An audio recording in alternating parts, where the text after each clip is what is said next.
All right, we move on to our college football preview for this weekend. We got a couple headlining games. Big noon on Fox as number 12 Notre Dame and number 18 Wisconsin. They're giving Wisconsin 6.5 in that one.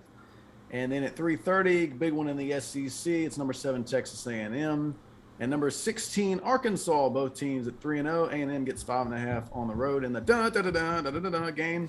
Drink outside of that. I've been looking at this slate. You know, there's some things going on, but I'm interested to know what you're looking for this weekend outside of those two games I brought up because looking a little sparse over here to me. First of all, could you hit the CBS music for us one more time? You just love it so much. I'm gonna miss crispiness. Yeah, I just love the crispiness. It just throws the fall enthusiasm in the air. But to the question at hand, number 12 Notre Dame going down to number 18 Wisconsin. Listen, we already had a game in Madison. I know Joel Klatt and the Fox Big Noon crew over here is, Madison, man, it's going to be beautiful. Listen, when the first game was supposed to be beautiful against Penn State, and it wasn't all that beautiful. I mean, I know Notre Dame coming into town, and when they come into town, they bring the city out with them. I got that.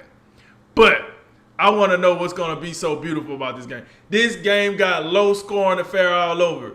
Matter of fact, Jay, what you said the over and under was for this game? It's 45. Listen, they might not even make it to 35. I'm looking at both of these teams. You give me the game where either one of these teams looked like they was just like they was moving the ball up and down the field. I mean, hell, Notre Dame couldn't even move the ball against Florida State. Wisconsin ain't had a game yet that impressed me. I'm just saying. I'm just keeping it real. Big Noon, I got it. The scenery from Madison's supposed to be good. I got it, but I don't know about that one. All right. Then we got number 7 Texas A&M going, traveling on the road to Fayetteville, Arkansas to play number 16, the Razorbacks, CBS. You heard the music, 3:30. You know what time it is. This game is intriguing, but I'm gonna tell you like this, man. For the casual fan that knows that Arkansas beat Texas and thinking, well, Arkansas, they seem to be the team this year. Yeah, that's cute. Give you a little lesson on recruiting here. For those of you that don't know how that works. So recruiting, right? You get your guys, and it might take you 2-3 years to really get a rhythm, and then that recruiting class start paying you back from the heartaches that they was giving you seasons prior. That's what Texas A&M is right now. Listen, in the past, if Texas A&M had lost their starting quarterback, they lost a couple of games with it. But as you can see, they still managed to win. It might not be the prettiest. I know for the pun says, did you see Texas A&M versus Colorado? Yeah, I did. I also seen Georgia versus Clemson. And you finna tell me Georgia ain't that good? You gonna tell me they got the best defense in the nation? So I get what you're saying. With that same argument, those are the same people that will tell you Penn State should be top 3. Yeah? They barely beat Bo Nix and the crew at home in the whiteout game. One of the best environments in college football. So let's not pick and choose what close games matter and what don't. It is what it is. So I do think Vegas got this right. I'm taking Texas A&M because what I think is underrated for the Aggies is people focus on the starting quarterback being out. Okay, cool. You got the backup quarterback, not quite as good, but you know what else Texas A&M got? A complete roster around that quarterback. And you know what else is about to start? SEC play. It's a different level. I'm not saying Texas A&M didn't take Colorado serious, but I am saying Texas A&M taking Arkansas a hell of a more serious than they took Colorado. Here's the deal, baby. Now, we in the league that matters the most. I'm sorry if I don't get up and be extra motivated for the Pac-12, but now we playing in the home league, and you know what time it is. And Arkansas, Sam Pittman then put Arkansas on the map. Now I understand why they resetted his contract. Now I understand why it was this big hype about he could possibly go to the NFL if he wanted. Now I'm starting to understand. If a guy can come out of nowhere and transcend Arkansas into something to talk about?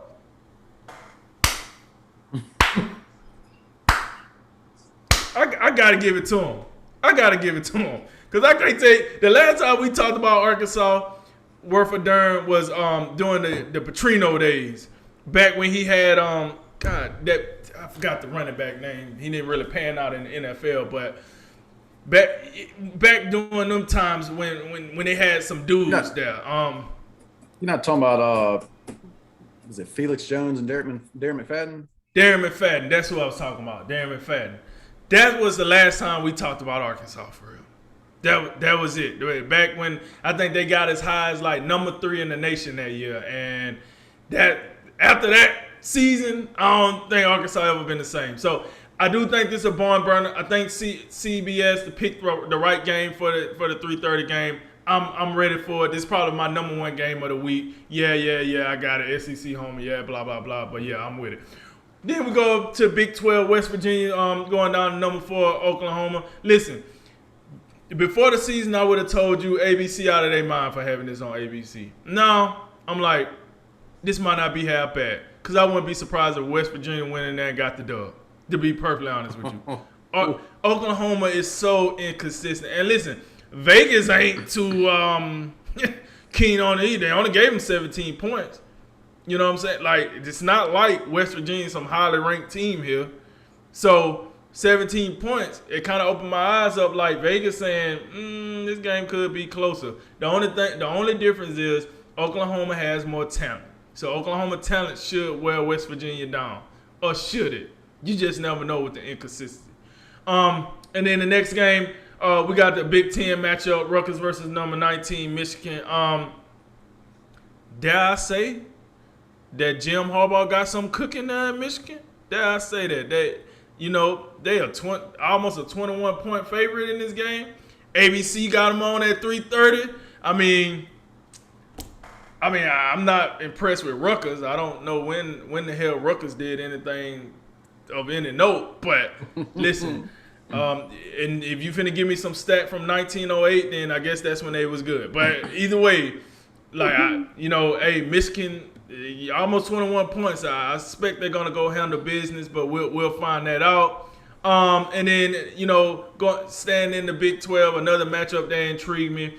We got number 25 Kansas State going on the road to Oklahoma State. Now both of these teams are 3-0, and it just like I brought this up to you, Jay. If I had asked you about this game before the season, and I said Kansas State versus Oklahoma State, which team is ranked? I'm fairly confident you would say Oklahoma State.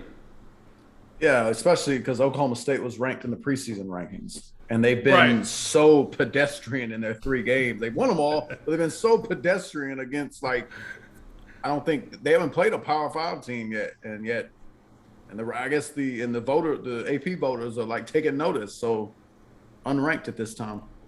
Right. So, hey, folks, if you didn't know, now you know. Scheduling matters. So Kansas State coming down there, and they. This how disrespectful this is. You can catch them at 7 p.m. on ESPN Plus. God, you gotta be kidding. That's right after the Coastal Carolina game. You know what I'm saying? God, come on, we on the same playing field as Coastal Carolina. Ain't that a minute? Then the last game, the one game I seen out of the Pac-12 that caught my attention. You got Arizona going on number 3 Oregon. And I'm going to be honest, the only reason this game caught my attention because Oregon has kind of put themselves as the upper echelon of college football right now. But they're a 29-point favorite at 10:30 at night. I don't know many people outside of Arizona and Oregon fans are going to be watching this one. But, God bless everything that Arizona got going on over there because they ain't been hitting on nothing since nothing. You know what? I'm pretty sure the basketball program could come over there and give them some tips on just how to be relevant at all. Like a little bit, somewhat. Do something. Arizona State came from behind you, leapfrogged you, lapped you, and still in front of you. It's ridiculous. So those are the 6 games I seen on the slate. What say you, Jay? It's hard out here in these streets, man. This is even the games that are good, like they don't seem that good to me. I think the Arkansas A&M game is the best game, but I'm just wondering like A&M without the quarterback, and I'm uncertain on how that's gonna go. That's why I think maybe I get your point on the recruiting edge that they have, but I don't know. It's gonna be interesting. I guess, and I didn't know. Did you see this game's gonna be in Arlington at the Cowboys Stadium? Yeah, yes, sir. Okay. Yes, sir. I was thinking Arkansas was gonna be a true home team, but I guess not. So well, It's the I think they call it the Southwest Classic. oh, okay. All right. Well, never mind. On the home field, A&M might have an advantage in the crowd. That game being in Texas. But I do think that will be the best game. I'm anxious to see Arkansas because, as you say, like it's been a long time since we've been looking at Arkansas. Like, God, it may well in fact be like since Darren McFadden and Felix Jones and the Wildcat and the things that they used to do, because they've been a doormat lately. Like, it's Arkansas. That's the game we can win, guys. At least we got Arkansas in there. But they playing now. And the other one, I'm not loving this Notre Dame Wisconsin game, particularly because I'm just not loving Notre Dame. I think they've had some really good seasons lately, and I know they just fall flat on their face come playoff time. They're not even getting to that point this year. Like they are woefully unimpressive. You beat Florida State by 3 points in the opener, and we have seen since then Florida State is just awful. They just lost to Jacksonville State. Awful. They just lost to Jacksonville State. And then what? Notre Dame, they beat Toledo by 3. So, and then I know, we beat Purdue by 2 touchdowns. Whoop-de-doo on that one. And then Wisconsin, they lost to Penn State. They beat Eastern Michigan. I don't know what to make of either of these teams, right off the jump. I guess this might be the good old Jack Cohn game. Used to play quarterback for Wisconsin. He's coming back out there. I'm sure he'll get a nice welcome for all the things that he did for him. I don't know if he did all that much. He did something, I guess. But those are your 2 headliners, and they don't get the blood flowing. Not like I'm used to. And you got a lot of teams who are just. Like Alabama, for instance, they down there playing Southern Miss, so not too much to get into of that one. I do like and Georgia's playing Vanderbilt. You got to assume that's going to be a big blowout. Penn State's playing Villanova. No need to even tune in for that one. I do think the West Virginia Oklahoma is intriguing, but I do want to just caution.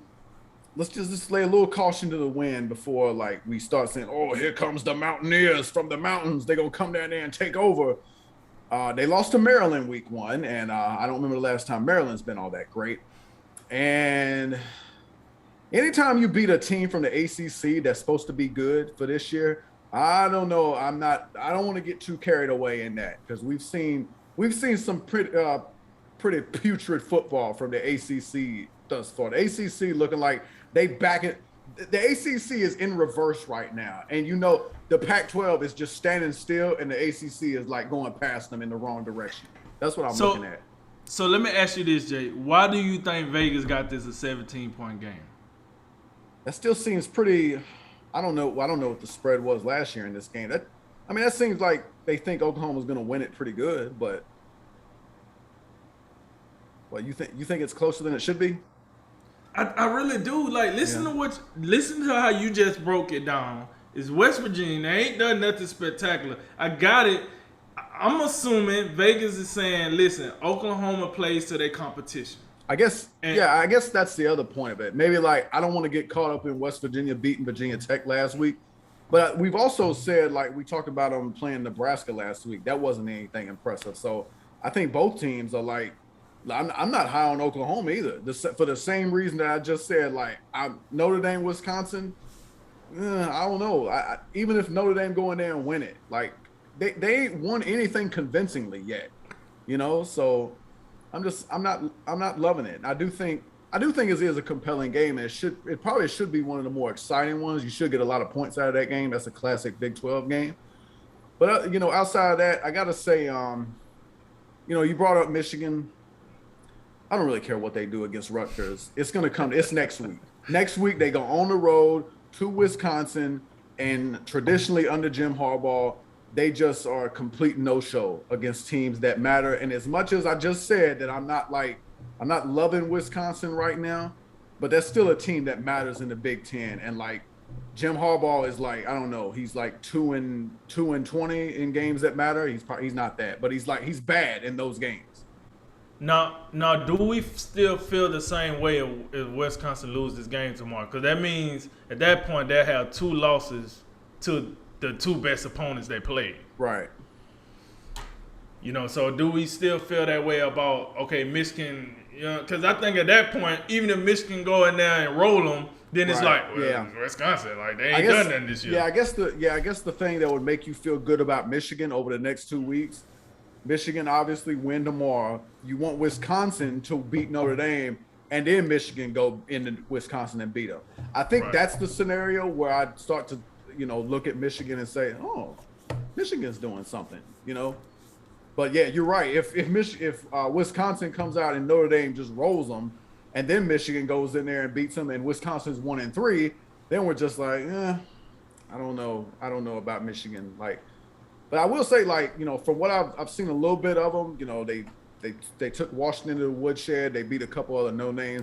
Their running attack is something to see so far. I think that's one thing we can say. They look like they got a real identity. Like the past couple of years, their offense is just kind of, you don't even know what it is. Is this a run first team? Is this a Shea Patterson pass first team? They look awful. At least this year, like from what I've seen, they appear to like know who they are, and they're just running over people. So I will say that on their behalf.